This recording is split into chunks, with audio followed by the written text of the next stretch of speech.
Hello, hello. This is the My Artifact episode number 1580. आजची तारीख आहे 14 जून 2019. आता वाजले रात्रीचे 2:03. मी असे खूप जण बघितले, खूप असे लोक बघितले जे काफी ऍडव्हान्स पद्धतीने पैसे सेव्ह करतात किंवा ॲज अ फ्युचर प्रोटेक्शन किंवा फ्युचरमध्ये म्हणजे प्रत्येक जण आपापल्या परीने काही ना काहीतरी सेव्हिंग्स करतात ना. आता काही जणांची सेव्हिंग्स वेगवेगळ्या फॉर्मॅटची असते, म्हणजे काही जण FD करतात, तर काही जण इन्व्हेस्ट करतात म्युच्युअल फंडमध्ये, काही जण शेअर मार्केट्समध्ये करतात. आजकालचा तो ट्रेंड आहे. अगोदर पैसे फक्त जमा करायचे कुठेतरी बँकेमध्ये किंवा लॉकरमध्ये वगैरे. बट आज बट हे कसं की खूप खूप जास्त अमीर लोकच असे करायचे, कारण म्हणजे खूप सारा पैसा असायचा. मिडल क्लास लोक असे करायचेच नाही. व्हाय? कारण त्यांच्यापाशी तेवढी समज नव्हती किंवा एवढे ते हुशार नव्हते. त्यांना जेवढा काही पैसा भेटत होता त्यांच्या डेली खर्चामध्येच ते सगळं निघून जात होता. समजा जर एखादी अचानकपणे कोणाचं काही प्रॉब्लेम आला आणि दवाखान्यात खूप सारा पैसा खर्च करावा लागला, तर त्याविषयी खूप प्रॉब्लेम यायचे. तेव्हा ते लोक लोनवर त्या साऱ्या हॉस्पिटलचा खर्च वगैरे भागवायचा, ऑल दिस थिंग्स. कारण तेव्हा सेव्हिंगचा फंड वगैरे असा फारसा काही एकदम खूप जास्त हे होतं नाही, म्हणजे खूप जण तेव्हा सेव्हिंग्स करायचे नाही. बट आजकाल म्हणजे पूर्ण जमान्यात, म्हणजे हार्डली 30-40 वर्ष अगोदर. But right now after the 2005 or 2000 something, म्हणजे या काळात वगैरे राईट नाव मी या स्टेजमध्ये खूप सारे लोक आहेत जे खूप वेगवेगळ्या पद्धतीने सेव्हिंग्स करतात, and that is really good thing. याच्यामुळे काय होतो की एक छोट्यातला छोटा व्यक्ती जो हार्डली 10 किंवा 15 किंवा 20 हजार रुपये कमवत असेल, तो पण 20 किंवा 25 वर्षानंतर तो खूप सारे पैसे कमवू शकतो बिकॉज ऑफ दॅट की इन्व्हेस्टमेंट किंवा म्युच्युअल फंड्सद्वारे. आणि that is really good thing, आणि हे खूप चांगली गोष्ट आहे. प्रत्येक जण आपापल्या परीने सेव्हिंग करत असतो, कारण हू नोज की समोर जाऊन कोणती सिच्युएशन येईल आणि तेव्हा आपण त्या सिच्युएशनला हँडल आउट करण्यासाठी आपल्यापाशी पैसे राहील का नाही राहील, राईट? आणि प्रत्येकानं डेव्हलपमेंट तर करायचीच आहे. ऑफकोर्स एव्हरीवन वॉन्ट्स की माझी स्वतःपाशी गाडी असावं, स्वतःचं घर असावं. प्रत्येक जण आपल्या परीने या साऱ्या गोष्टी करत असते. सो तू तू तू तुझ्या लाईफमध्ये या साऱ्या गोष्टीसाठी काय विचार केलाय? Well, that is a really good thing. Okay, first of all मी सेव्हिंग्स करतो, असं नाही करतो, बट इतक्या मोठ्या प्रमाणात नाही. युजली मी SIP आणि म्युच्युअल फंड्स मध्ये जास्त सेव्हिंग्स करत नाही, कारण मला त्याच्याबद्दल फारसं नॉलेज नाही. चांगलं आहे, I know that, but right now I don't need it. आता मी सेव्हिंग्स करत नाही म्हणजे मला माहित नाही याचा अर्थ असा नाही की मला माहित नाही. ऑफकोर्स माहित आहे आणि मी केली पण असती, बट राईट नाव मला सेव्हिंग्सची गरज नाहीये. व्हाय? कारण मला माझ्यापाशी पैसा आता असणं खूप जास्त इम्पॉर्टंट आहे. फर्स्ट ऑफ ऑल मी माझ्या लाईफ बद्दल थोडं सांगण्याचा प्रयत्न करतो. मी माझ्या लाईफमध्ये पैसा कसा प्रमाणे येईल, मला अगोदरपासून माहित आहे की माझ्या लाईफमध्ये माझ्यापाशी पैसा बहुत राहणार आहे. In the end I was like really one of the millionaire और बिलिनियर, समथिंग लाईक दॅट, की माझ्यापाशी बहुत सारा पैसा राहणार आहे. तर मला पैशाची एकदम काही खूप जास्त तीव्रता इच्छा नाही आहे. बट हे मिलिनियर आणि बिलिनियर हे बनणार कसे? How is this thing possible? Okay, so मला पहिलेपासून माहिती होतं की माझ्यामध्ये काही ना काहीतरी टॅलेंट आहे.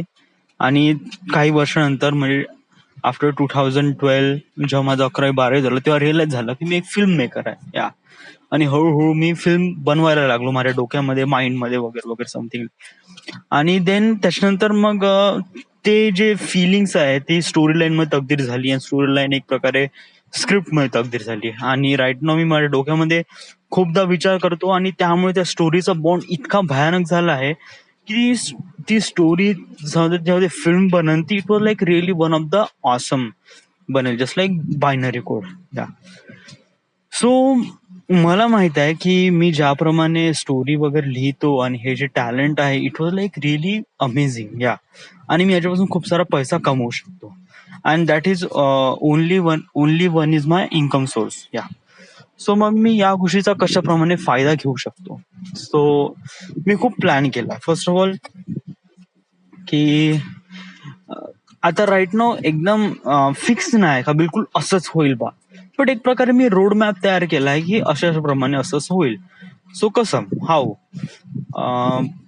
जस्ट लाईक पहिले बायनरी कोड नंतर थोडेसे कॉन्टॅक्ट बनेल, कॉन्टॅक्ट बनल्यानंतर मग मी माझे कॉन्टॅक्ट हॉलिवूडमध्ये करण्याचा प्रयत्न करेन. तिथून मग हळूहळू मग माझी स्वतःची फ्रँचायझी, स्वतःचं प्रोडक्शन हाऊस बनवेल, सोनाली प्रोडक्शन हाऊस, आणि त्याच्यानंतर मग त्याच्यामध्ये मी अवतार युनिव्हर्स बनवेल आणि अवतार युनिव्हर्सचे राईट्स विकत घेऊन मग मी अवतार युनिव्हर्सचे सारे मूवीज त्या प्रोडक्शन हाऊस मध्ये बनवेल. आणि मला माहित आहे की अवतार universe kind of like really big आणि खूप मोठा फ्रँचायझी आहे आणि याला एक्सटेंड करणं इम्पॉर्टंट आहे आणि त्याच्यामुळेच मी खूप सारा पैसा कमवू शकतो.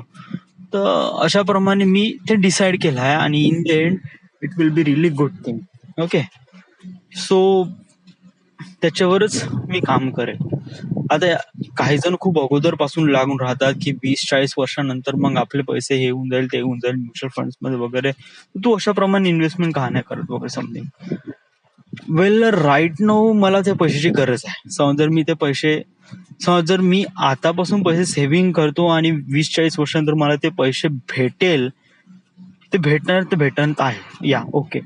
बट मी आता समज जर पैसे स्वतःसाठी खर्च केले आणि त्याच्यानंतर मग मी स्वतःला एक प्रकारे डेव्हलपमेंट करण्याचा प्रयत्न केला स्वतःमध्येच, म्हणजे as a film making course वगैरे, आणि त्याच्यानंतर मग मी स्वतःला इम्प्लिमेंट केलं, स्वतःला एक प्रकारे इम्प्रूव्ह केलं त्या गोष्टीमध्ये, तर मग माझ्यापासून जे आउटपुट बनेल जे वन ऑफ द बेस्ट राहील आणि त्याच्यानंतर मग अजून जास्त पैसा मी कमवू शकते. कसं आहे सर्वात इम्पॉर्टंट काय आहे की तुम्ही पैसा सेव्ह करणं दॅट इज गुड, पण समजा जर सेव्ह केलेलाच पैसा तुम्ही स्वतःला डेव्हलपमेंट मध्ये आणा आणि तोच डेव्हलपमेंट तुम्ही as a next income source म्हणून क्रिएट करा, that will be really good thing. So मी हाच प्रयत्न करत असतो आणि या आणि मला असं वाटत नाही का मला म्हणजे माझ्या पैशाची वगैरे कधी गरज पडेल वगैरे, ना ना ना. हे हा टॉपिक मी कशाप्रमाणे छेडला, आज काय झालं, आज ऑफिसमध्ये गेलो, आज ऑफिसमध्ये आम्ही संध्याकाळी जेवायच्या वेळेस नाही का, मनीष आहे ना माझ्या ऑफिसमध्ये काम करतो, एक कलिग आहे माझा, त्याचे भाऊ आहे ना ट्रेडिंग करतात शेअर मार्केट्सवर वगैरे, आणि he knows all this stuffs वगैरे समथिंग. तर आज त्याच्यावर डिस्कशन चाललं की इथे ट्रेडिंग करायची तिथे ट्रेडिंग करायची.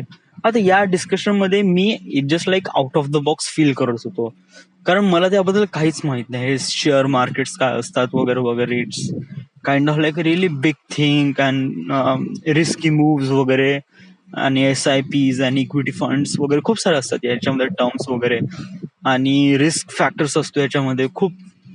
तर मला असं माहित पडलं आणि त्यानंतर मला असं वाटलं की आपण पण असं इन्व्हेस्ट करायला पाहिजे. देन नंतर मी स्वतःवर थोडासा विचार केला आणि देन रिअलाइज झालं की आपण सेटल केलं आहे की आपल्याला कसं कसं प्रमाणे या सर्व गोष्टी मॅनिप्युलेट करायचं आहे. सो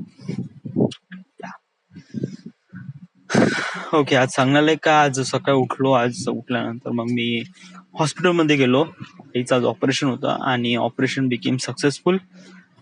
संध्याकाळी मी फोन केला वडिलांना आणि ठीक झालं म्हणजे सगळं काही एकदम वगैरे ठीक आहे. स्टील देन करीब 3-4 दिवसाचा रेस्ट राहीलच इथे नागपूरमध्ये. सो येस, त्याच्यानंतर मग ऑफिसमध्ये गेलो आणि त्याच्यानंतर घरी आलो. झोप होऊन न राहिली माझी प्रॉपरली, आणि कारण सांगू मग आता रात्री ऑफिस मधून यायला मला 2-2:30 वाजून जाते, झोपण्यासाठी 3-3:30 तर वाजून जाते.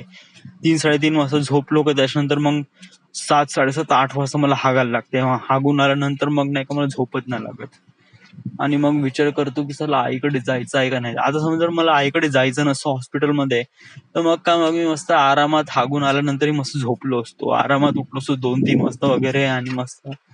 बट कसं आहे की आता आपल्याला थोडस आईकडे जावं लागते. सो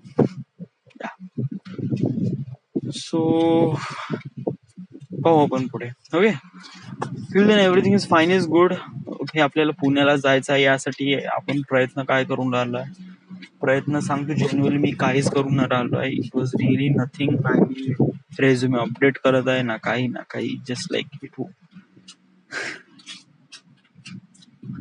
ते असं चालत राहिलं तर कशाप्रमाणे मला काहीच कळून न राहिलं. आता राईट नो मला पुण्याला जाणं इज काइंड ऑफ लाईक एक प्रकारे असं वाटत आहे की या साऱ्या गोष्टी आता माझ्यासाठी स्वप्न टाईपच आहे.